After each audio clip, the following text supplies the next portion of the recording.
Hello. आज आपण बघूया आपला 15वा धडा सांख्यिकी. तर बघा, याच्यामध्ये आपण पहिला काय बघणार आहे, सरासरी. सरासरी म्हणजे काय असते ते आपण बघूया. आता समजा तुम्हाला कोणीतरी विचारलं की तुला शाळेत जायला किती वेळ लागतो, घरापासून ते शाळेपर्यंत जायला किती वेळ लागतो, तर तुम्हाला तसं नक्की नाही सांगता येणार. कारण कधी तुम्ही हळू जाता, कधी फास्ट जाता, कधी कधी वेळ होतो आपल्याला, कधी आपण सायकलने जातो, कधी चालत जातो. म्हणजेच काय आपल्याला नक्की नाही सांगता येत की आपल्याला किती वेळ लागतो. मग बघा, त्यासाठी आपण काय करू शकतो, तर सरासरी काढू शकतो. तर ते नेमकं काय असतं ते आपण आता हे एक उदाहरण घेऊन बघूया. तर बघा, ही अस्मिता आहे.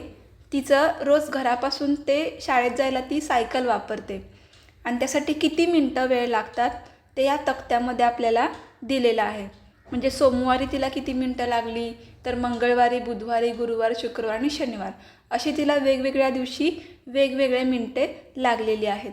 बरोबर, हे आपल्याला तक्त्यात दिलं आहे सगळी माहिती, वार आणि त्यासाठी लागणारी मिनटे दिली आहेत. करेक्ट. तर पुढे बघा, आपल्याला आता कसं काढायचं आहे, सरासरी म्हणजे काय की ह्या सगळ्यांची आपल्याला काय करावी लागणार आहे, बेरीज. म्हणजे जो जो काय वेळ लागलेला आहे त्या वेळाची काय करायला लागणार आहे, बेरीज. आणि आपल्याला एकूण किती दिवसांची माहिती दिली आहे, तर 6. 1 2 3 4 5 6, बरोबर 6 वार आहेत. 6 वार आहेत म्हणून आपल्याला 6ने त्याला भागायला लागणार आहे. तर बघा, सरासरी म्हणजे काय करणार आहे आपण, 6 दिवसातील शाळेला जाण्यासाठी लागणाऱ्या मिनिटांची बेरीज, बरोबर. आणि त्याला आपण भागणार आहे कशाने, एकूण दिवस किती आहेत, तर 6, बरोबर. मग इथे आपण लिहून घेतलं की हे सोमवारसाठी लागणार आहे, हे मंगळवारसाठी, असे आपण 6 दिवसांच्या मिनिटांची इथे वरच्या साईडला बेरीज केली आणि खाली आपण किती घेतले, 6, एकूण दिवस 6.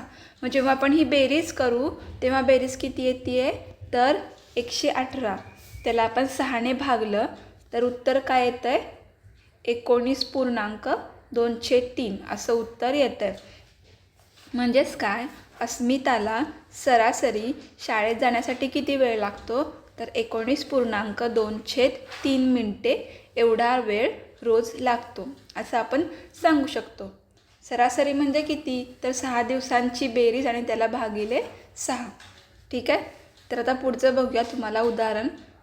ते उदाहरण जरा बघितलं की अजून जरा जास्त तुम्हाला समजून जाईल. तर बघा, एका शाळेने काय केलं, विद्यार्थ्यांचे घर शाळेपासून किती दूर आहे.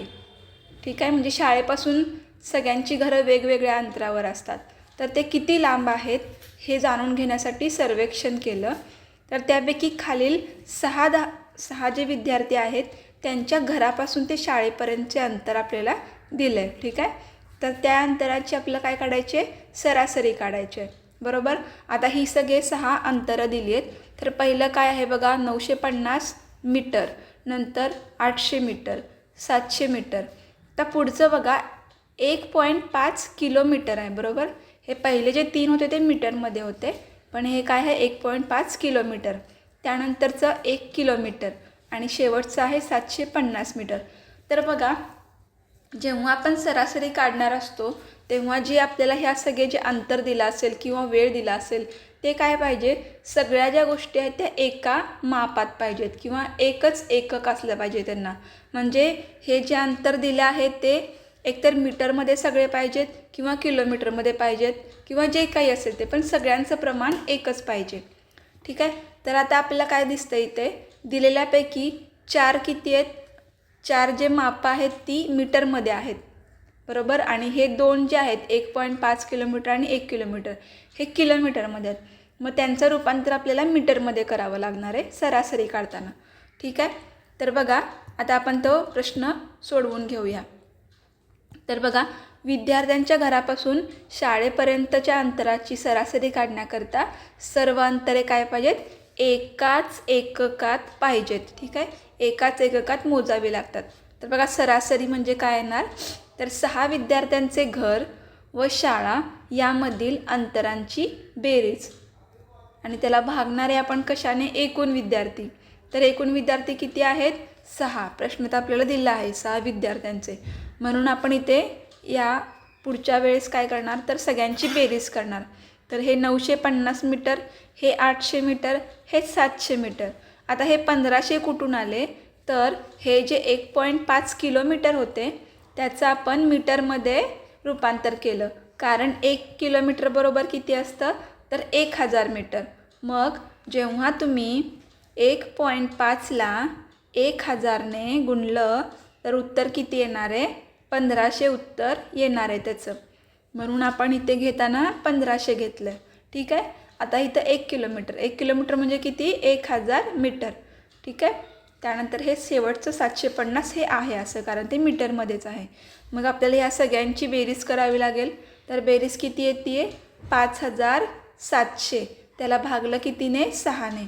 मग उत्तर कशात आलं मीटरमध्येच, कारण आपण सगळे जे एककं घेतली ते मीटरमध्येच घेतली आहेत, म्हणून उत्तर पण मीटरमध्येच येणार. उत्तर आले 950 मीटर. म्हणजेच काय शाळेतील विद्यार्थ्यांचे घर व शाळा यामधील अंतरांची सरासरी किती आहे 950 मीटर. अगदी सोपं आहे. सगळ्यांची बेरीज करायची आणि एकूण किती जणं दिली आहेत त्यानं त्याला भागायचं. फक्त सगळ्यांची एकक सारखी असली पाहिजेत. ठीक आहे. तर आता पुढे बघा, पुढचं उदाहरण काय आहे. एका आठवड्यात 7ही दिवस दोरीच्या उड्यांचा सराव ऋतुजा करत होती. म्हणजे ऋतुजा जी मुलगी आहे ती काय करते रोज दोरीच्या उड्या मारते. ठीक आहे. 7ही दिवस आठवड्यामध्ये. तर प्रत्येक दिवशी 1 मिनिटामध्ये तिने मारलेल्या उड्यांची संख्या आपल्याला दिली आहे. म्हणजे 1 मिनिटात ती रोज किती उड्या मारते ते दिलं आहे 7 दिवसांसाठी. तर इथे ही अशी ही संख्या दिलेली आहे आपल्याला. आता आपल्याला काय काढायचे सरासरी काढायचे. म्हणजे सरासरी बरोबर काय येणार तर 7 दिवसात मारलेल्या उड्यांची बेरीज आणि त्याला भागणार कशाने आपण एकूण दिवस, एकूण किती दिवस तिने उड्या मारल्या. ठीक आहे. तर ह्याचं कसं उत्तर येणार बघा. आपण ह्या सगळ्यांची बेरीज करणार 60, 62, 61 ते ह्या 58पर्यंत. ह्या सगळ्यांची आपल्याला इथे बेरीज करावी लागेल आणि एकूण दिवस किती आहेत तर 7, म्हणून आपण इथे 7नं भागले. ठीक आहे. मग त्यांनी आपल्याला इथे उत्तर काढून दिलं आहे की 1 मिनिटात मारलेल्या उड्यांची सरासरी किती येते तर 60.42. ठीक आहे. आता बघा, ज्या संख्येबद्दल माहिती हवी तिचे जेवढे नमुने आपल्याला दिलेल्या सामग्रीत मिळतात त्यांना प्राप्तांक म्हणतात. म्हणजेच काय, हे जे सगळे नमुने आहेत आपल्याला दिलेले, म्हणजे त्या संख्या जेवढ्या दिलेल्या असतात त्यांना काय म्हणतात तर प्राप्तांक. ठीक आहे. तर बघा, आता आपल्याला माहितीच आहे आपण ज्या दोरीच्या उड्या मारतो त्या कायम नैसर्गिक संख्या असणार आहेत. म्हणजे आपण 10 उड्या मारल्या, 20 मारल्या, 30 मारल्या, त्या कधी अशा अपूर्णांकात नाही मोजता येत. पण जेव्हा आपण एखादी सरासरी काढतो ती काय असते अपूर्णांकात येऊ शकते. म्हणजेच हे जे आलेलं उत्तर आहे ते काय आहे अपूर्णांकात आहे. बरोबर. म्हणजेच काय सरासरी अपूर्णांकात येऊ शकते. ठीक आहे. म्हणजे आत्तापर्यंत आपण काय बघितलं बघा, तर हे महत्त्वाचं आहे. सरासरी म्हणजे काय असते तर दिलेल्या माहितीमधील सर्व प्राप्तांकांची बेरीज. बरोबर. त्याला आपण कशाने भागणार आहे एकूण प्राप्तांकांची संख्या. प्राप्तांक म्हणजे जी संख्या दिलेल्या असल्या तर आपल्याला वेगवेगळ्या त्या संख्यांची बेरीज आपल्याला करायची आहे आणि त्याला भागायचं आहे एकूण प्राप्तांकांच्या संख्येने. तर आता आपण बघूया आपला सराव संच 54. त्याच्यामध्ये बघा, पहिला प्रश्न आहे. एका शहरामध्ये एका आठवड्यात पडलेला पाऊस मिलीमीटरमध्ये दिलेला आहे. त्यावरून आठवड्याची पावसाची सरासरी काढायची आपल्याला. म्हणजे एका आठवड्यात सरासरी किती पाऊस पडला ते काढायचं आहे. आता आपण हा प्रश्न सोडवून घेऊया. तर आता आपल्याला माहिती आहे सरासरी काढण्यासाठीचं सूत्र कोणतं आहे हे त्यांनी दिलेलं आहे. तर सरासरी बरोबर काय असतं तर दिलेल्या माहितीमधील सर्व प्राप्तांकांची बेरीज, सर्व प्राप्तांकांची बेरीज आणि त्याला भागणारे आपण कशाने तर एकूण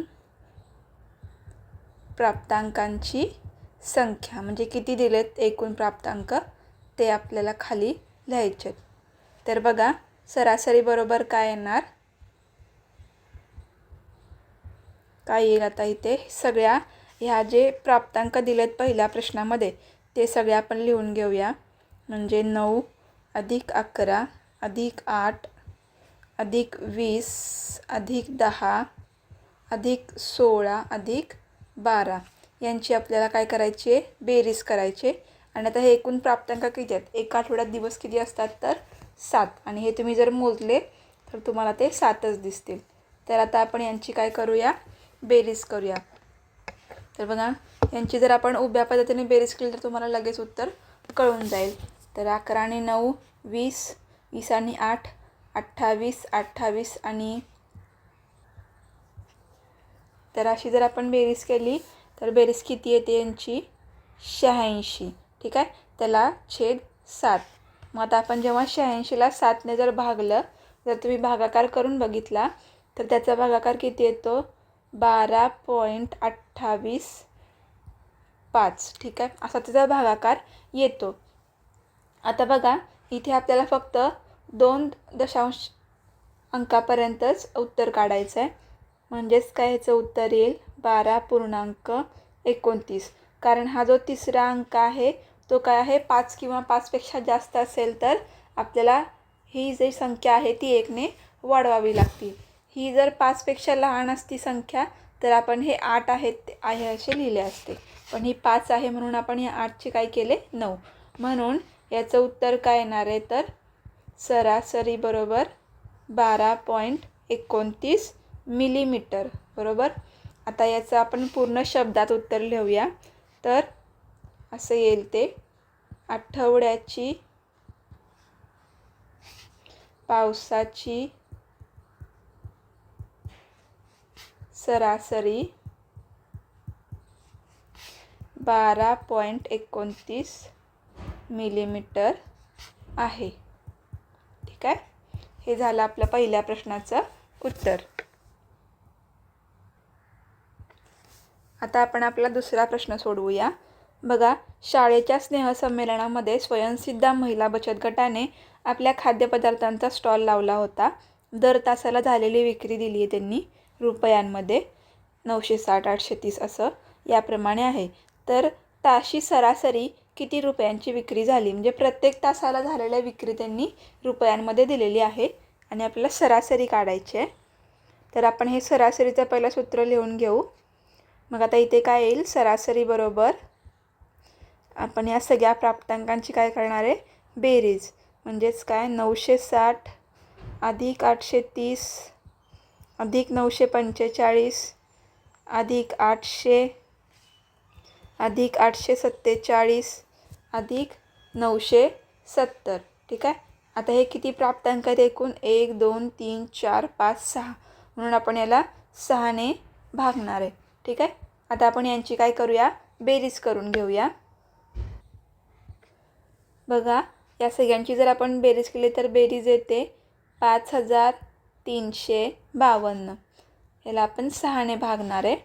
तर जेव्हा आपण हा भागाकार करू 6ने तेव्हा उत्तर काय येईल तर 892. ठीक आहे, म्हणजेच सरासरी किती येते इथे 892 रुपये. कारण हे सगळे प्राप्तांक काय रुपयांमध्ये आहेत म्हणून सरासरीसुद्धा रुपयांमध्ये असेल. मग याचं शब्दात उत्तर काय येईल तर ताशी सरासरी 892 रुपयांची विक्री झाली असं त्याचं उत्तर येईल. हा झाला आपला दुसऱ्या प्रश्नाचं उत्तर. आता आपण आपला तिसरा प्रश्न सोडवूया. बघा, विदर्भात 5 वर्षात पडलेल्या पावसाची नोंद खाली दाखवली आहे. त्यावरून पावसाची 5 वर्षातील सरासरी काढा. म्हणजेच काय 5 वर्ष प्रत्येक वर्षी किती पाऊस पडला ते त्यांनी माहिती दिली आहे मिलीमीटरमध्ये. त्याची आपल्याला आता सरासरी काढायची.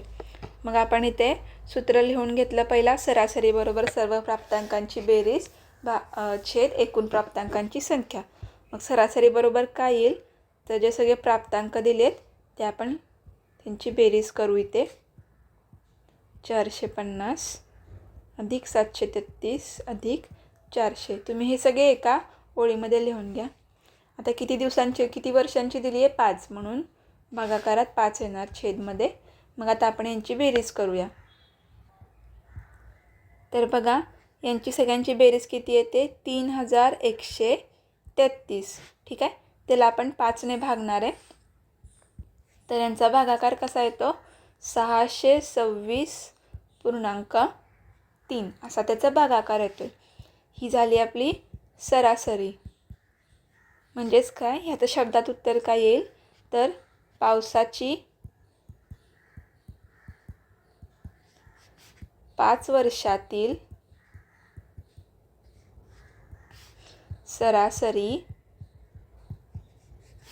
626.3 मिलीमीटर. बरोबर. प्राप्तांकांसाठी मिलीमीटर दिलं आहे, एकक म्हणून आपण मिलीमीटर लिहिणार आहे. हे झालं आपलं तिसऱ्या प्रश्नाचं उत्तर. आता आपण शेवटचा प्रश्न सोडवूया. बघा एका शेतकऱ्याने पशुखाद्याची पोती आणली. त्यांची वजने किलोग्रॅममध्ये खाली दिलेली आहेत. तर पोत्यांचे सरासरी वजन काढा. ठीक आहे. सगळ्या पोत्यांची वजनं दिल्यात कशामध्ये किलोग्रॅममध्ये. सगळे वजन किलोग्रॅममध्येच आहेत. ठीक आहे. आता आपण त्यांची सरासरी काढूया. पहिलं आपण सूत्र लिहून घेतलं. त्यानंतर आपल्याला सरासरी काढायसाठी ह्या सगळ्यांची बेरीज करावी लागेल प्राप्तांकांची.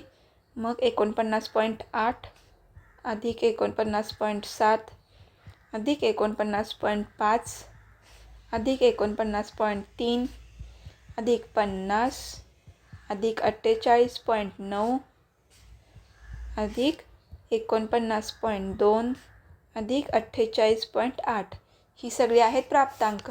आता ही किती आहेत बघा. तर 1 2 3 4 5 6 7 8 8 पोत्यांची वजनं आहेत म्हणून आपण छेदमध्ये 8 लिहिणार आहे.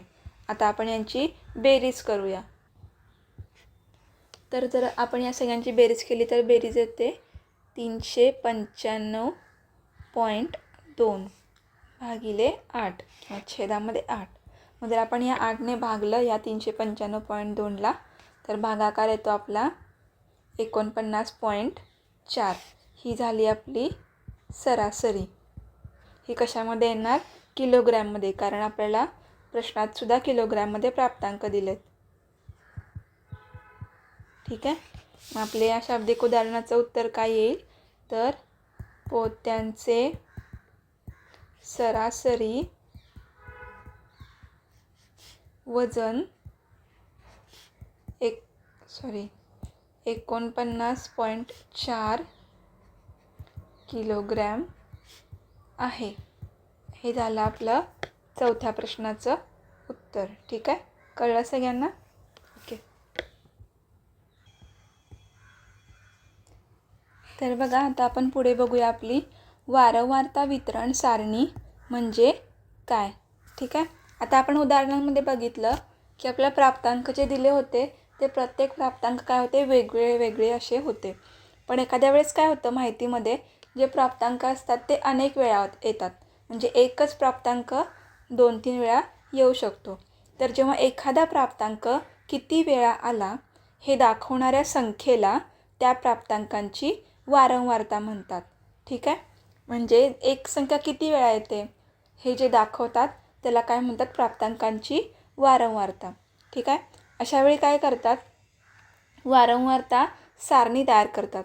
तर सारणी म्हणजेच काय एखादा तक्ता की याच्यामध्ये माहिती दिलेली असते की एक अंक किंवा एक प्राप्तांक किती वेळा आला. ठीक आहे.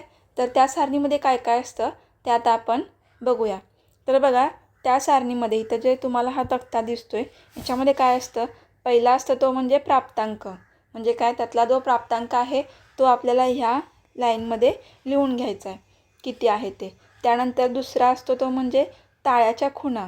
म्हणजे आपण जेव्हा प्राप्तांक मोजत जाऊ तशा आपल्याला इथे खुणा करत जायचं आहे किती वेळा आला किती वेळा आला. ठीक आहे. त्यानंतर तिसरी गोष्ट म्हणजे वारंवारता. म्हणजे ह्या ज्या सगळ्या खुणा आपण करणार आहे त्या मोजायच्या आणि ते किती आहेत ते इथे वारंवारताच्या खाली लिहायचं आहे आपल्याला. ठीक आहे. 3 गोष्टी असणार आहेत प्राप्तांक, ताळ्याच्या खुणा आणि वारंवारता. तर बघा आता आपण काय करूया एक उदाहरण बघूया.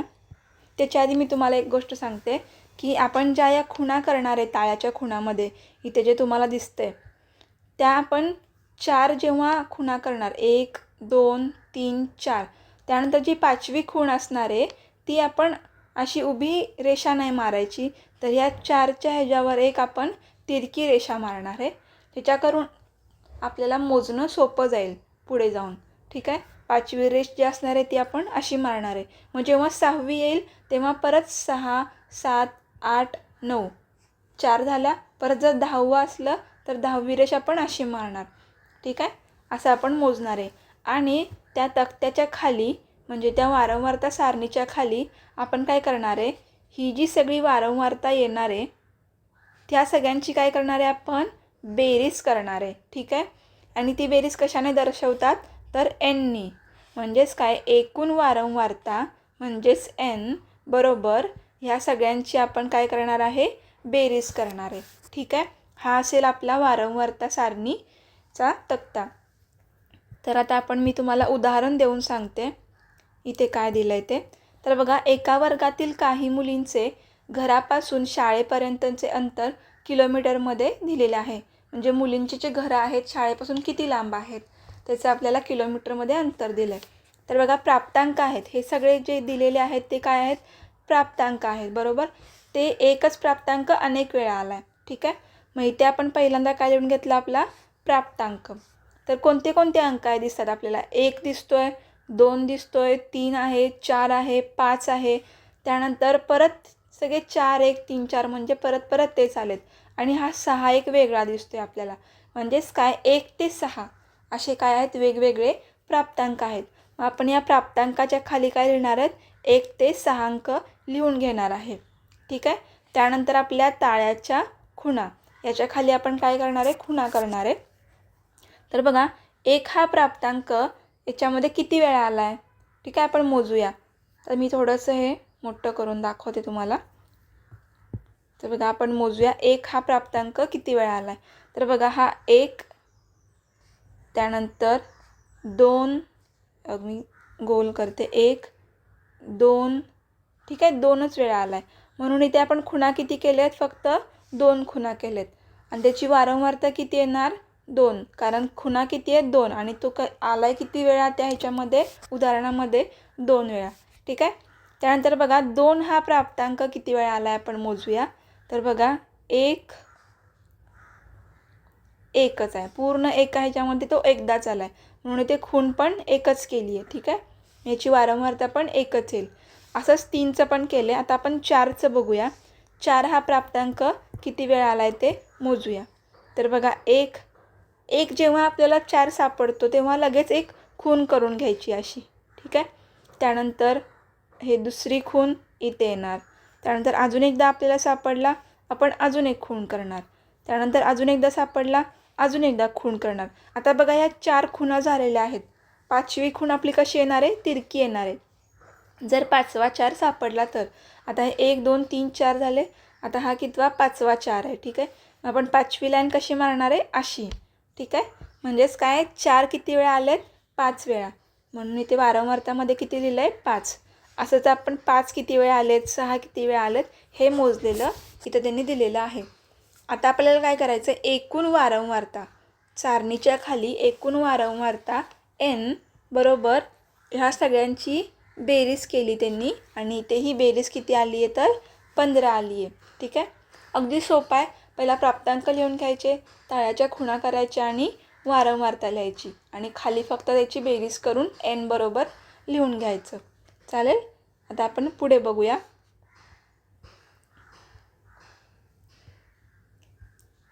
इथं पण त्यांनी काय दिलं आहे, दुसरं उदाहरण दिलं आहे की एका वाटाण्यामध्ये किती शेंगा निघाल्या ते त्यांनी एका वारंवारता सारणीमध्ये लिहून दाखवलं आहे. ठीक आहे. आता इथे थोडं जास्त प्रमाण आहे, कारण इथे जर बघाल तुम्ही एवढी सगळी आपल्याला माहिती दिलेली आहे. मग याच्यामध्ये आपल्याला प्राप्तांक जे आहे ते वेगवेगळे पहिला शोधून काढावे लागतील. एक तर 4 आहे, 3 आहे, 2 आहे, परत 4 3 आहे. मग ते नाही आपण लिहायचे. मग आपल्याला काय सापडतं 8. त्यानंतर अजून वेगळा प्राप्तांक कोणता आहे तर 5. ठीक आहे. मग ह्या 4 3 2 8 आणि 5 शिवाय अजून कोण आहे ते शोधून काढायचं. तर 6 एक वेगळा आहे त्यानंतर कोण आहे अजून, तर 7.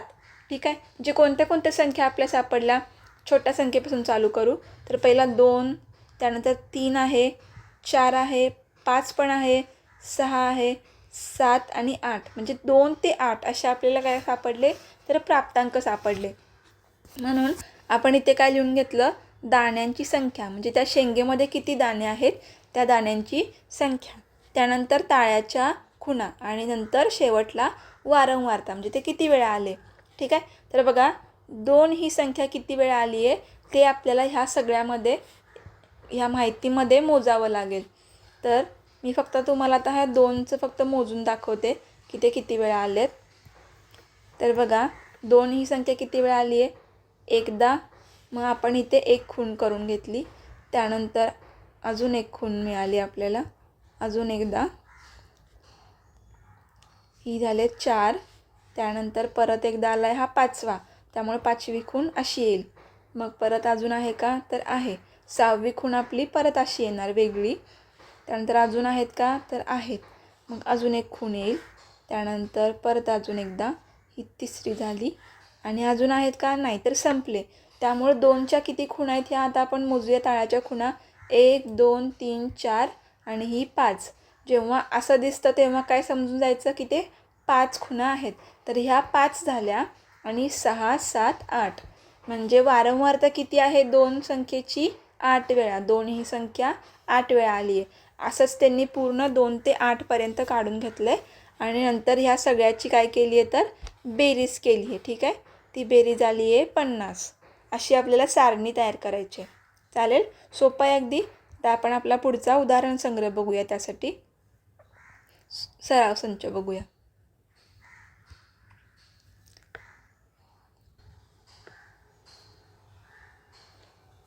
तर बघा आता आपण आपला सराव संच 55 बघूया. याच्यामध्ये पहिला प्रश्न काय दिला आहे बघा. तर एका वर्गातील 30 मुलांची उंची सेंटीमीटरमध्ये दिलेली आहे, त्यावरून वारंवारता सारणी तयार करा. तर बघा प्रत्येक मुलांची उंची दिली आहे, किती मुलं आहेत, अशी 30 मुलं आहेत. ठीक आहे, आता जर तुम्ही त्याच्यामध्ये प्राप्तांक बघितले तर कसे आहेत, 131, 135, 140 असे आहेत. जर तुम्ही सगळे प्राप्तांक जर बघितले तुम्हाला काय काय कळेल की किती आहेत ठराविक प्राप्तांक. तर बघा आपण इथे लिहून घेऊया. एक तर आपल्याला किती मिळतो, पहिला 131 आहे, त्यानंतर 132 दिसतोय, 133, 134, 135 असे करत करत 140पर्यंतचे प्राप्तांक आहेत. मग आपण इथे लिहून घेऊया. तर 131 आपण लिहिला, त्यानंतर किती आहे 132, मग 133, 134, 135, 136, 137, 138, 139 आणि 140 हे सगळे काय आहेत, आपले प्राप्तांक, म्हणजेच काय मुलांची उंची आहे. आता ते आपल्याला मोजायचं आहे की ते किती वेळा आलेत. ठीक आहे, तर आता मी पहिला हा तक्ता पूर्ण करून घेते. तुम्ही पण असा हा तक्ता काढून घ्या तुमच्या वहीमध्ये आणि त्यानंतर मोजायला सुरुवात करा.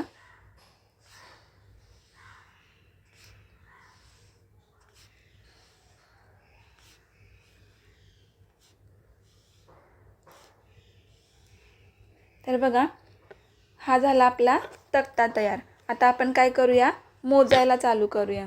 ठीक आहे, तर बघा ते जरा मोठं करून दाखवते मी तुम्हाला आणि त्यानंतर आपण ताळ्याच्या खुणा काढूया. तर जर तुम्ही बघितला 131 आपला हा पहिला प्राप्तांक आहे, बरोबर. तर 131 किती वेळा आले आपण बघूया पहिला. तर हा झाला 1, मग आपण इथे ताळ्याच्या खुणामध्ये 1 खूण करणार. त्यानंतर अजून कुठे आहे, 131 आहे का, आहे का, आहे का, इथे कुठे, पहिल्या लाईनमध्ये तर एकदाच आहे, दुसऱ्या लाईनमध्ये अजून एक सापडला आपल्याला.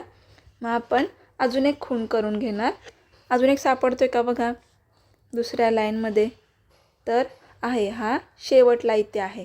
ठीक आहे, ही झाली आपली 3री खूण. ठीक आहे, त्यानंतर संपलेच, म्हणजे 131 किती वेळा आले, तर 3 वेळा आले.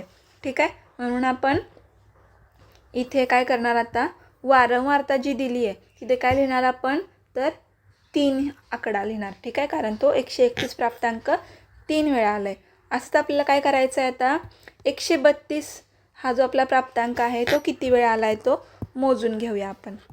तर बघा 132 दिसतोय का? हां, इथे एक सापडला. आपण लगेच एक खूण करून घ्यायची. त्यानंतर पुढे आहे का?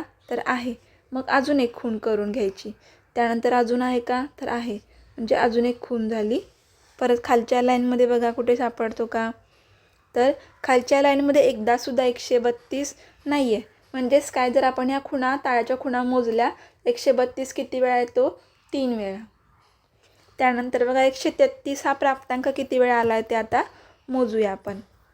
बघा 133 पहिल्या लाईनमध्ये कुठे आहे? तर इथे एक. आपण लगेच खूण करायची. त्यानंतर इथे एक, अजून एक खूण, परत एकदा, परत इथे एकदा. आता बघा 4 लाईन्स झालेल्या आहेत खुणा ताळ्याच्या. जर अजून एकदा सापडला 133, तर आपण काय करणार? ही अशी 5वी रेष अशी तिरकी मारणार आहे. ठीक आहे. तर 133 हा प्राप्तांक आता संपलेला आहे, त्याच्या पुढे नाही आहे. मग ह्या ताळ्याच्या खुणा किती झालेत? 5. वारंवारता किती येणार? तर 5 वेळा. ठीक आहे. त्यानंतर 134 बघूया आता. तर बघा 134 कुठे सापडतो का? पहिल्या लाईनमध्ये सापडला. इथे एक आहे. त्यानंतर 134 खालच्या लाईनमध्ये इथे आहे. परत अजून एक इथे एक आहे. ठीक आहे. म्हणजे फक्त 3च वेळा आला आहे. वारंवारता 3 येणार. अशा प्रकारे आपण सगळे शोधून काढूया. तर बघा आता इथे मी प्रत्येक प्राप्तांकांची काय केले? ताळ्याच्या खुणा घेतल्या आणि त्यांची वारंवारता लिहून घेतलेली आहे. तुम्ही पण मोजून बघू शकता.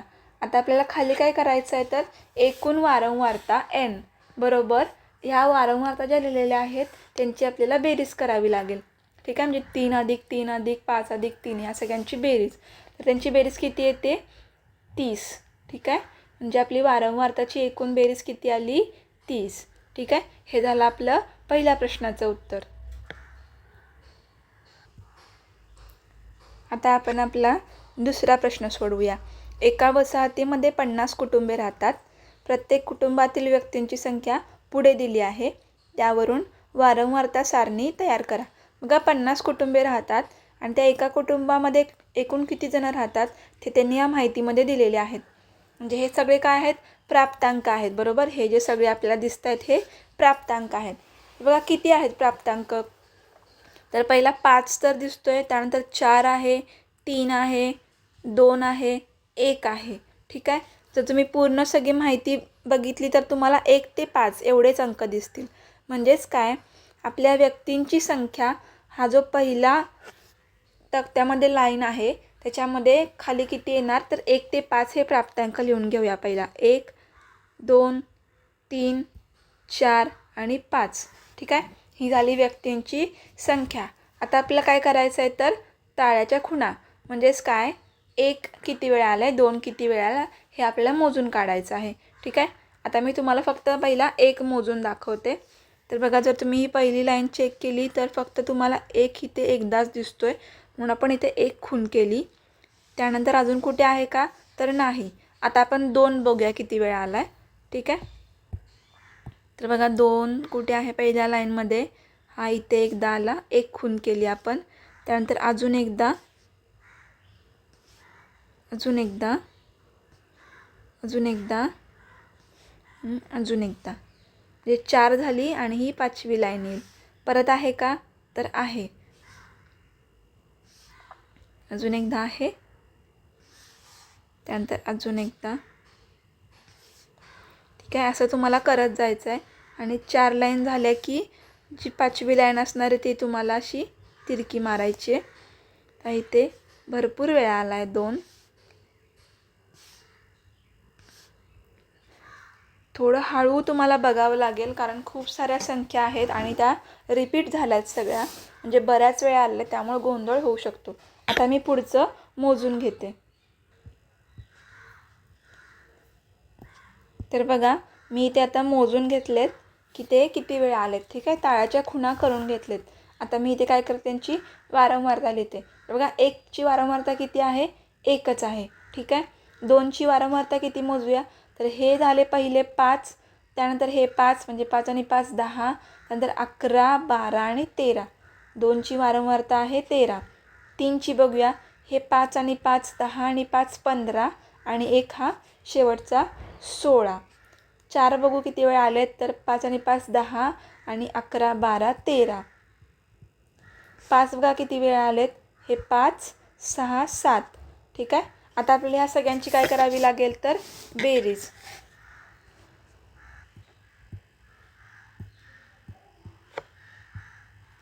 ह्या सगळ्यांची बेरीज किती येते, 1 अधिक 13 अधिक 16 अधिक 13 अधिक 7 बरोबर 50. तर बघा, जर तुम्ही नीट लक्ष दिलं तर आपली जी ही एकूण वारंवारता किती येते, तुम्हाला या उदाहरणाचा प्रश्न जे दिला आहे, एका वसाहतीमध्ये 50 कुटुंबे राहतात बरोबर. म्हणजे हे एकूण प्राप्तांक किती असणार आहेत, तर 50. म्हणजेच काय, जेवढी आपली एकूण वारंवारता येणार आहे बेरीज केल्यानंतर ते येणारे जे उत्तर आहे ते काय असणार आहे, जेवढं आपल्याला प्रश्नामध्ये माहिती दिलेली आहे तेवढंच असणार आहे. ठीक आहे.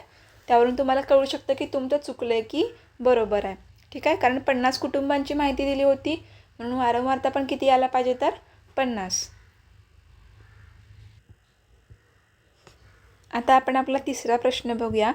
तर बघा, एक फासा 40 वेळा फेकला तर वरच्या पृष्ठभागावर मिळालेल्या संख्यांची नोंद केली.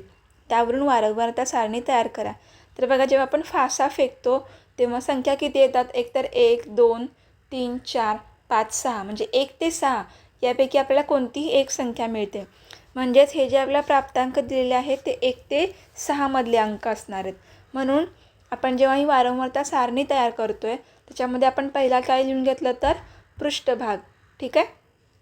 तर बघा, पृष्ठभागावर किती येऊ शकतो, 1 2 3 4 5 आणि 6. ठीक आहे.